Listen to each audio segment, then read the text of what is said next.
ជូនអំណោយនោមឲ្យជួបគ្នាវេលាមួយឆ្នាំបងចាំលើភ្នំសំឡេងសាប់យំរងក្នុងព្រៃបងជាយុធាការពារទឹកដីអូធីស្រីឲ្យទេងកូឡា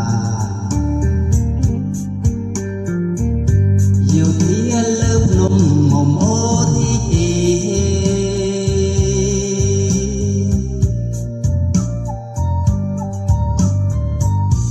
អានងសៅរីចវីជួបបងសំដីផ្អែមល្ហែមសាសងឯងថាតសងក្នុងភ្នំចាំស្នេហ៍បងនឹងមុំក្នុងភ្នំឈរវេនាងអូទី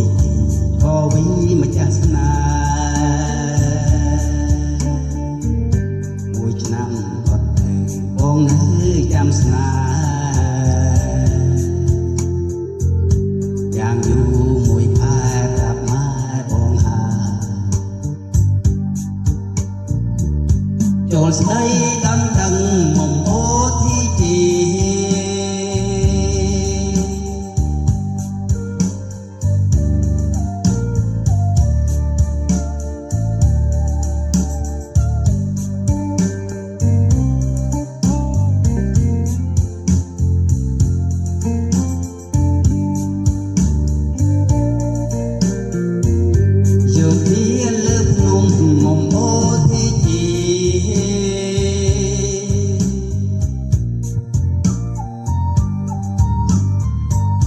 អនុស្សាវរីយ៍ក៏មានជួបបងសំដីថ្លៃថ្នូរយើងដើររសងក្នុងភ្នំចាំស្នេហ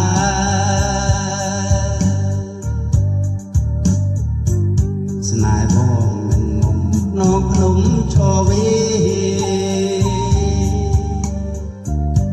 នាងអូទីឈរវេម្ចាស់ស្នេហ៍ឆ្នាំក៏តែបងនៅចាំស្នេហ៍យ៉ាងយូរមួយខែប្រាប់ម៉ែបងហាចូលស្ដីដឹងមុំអូ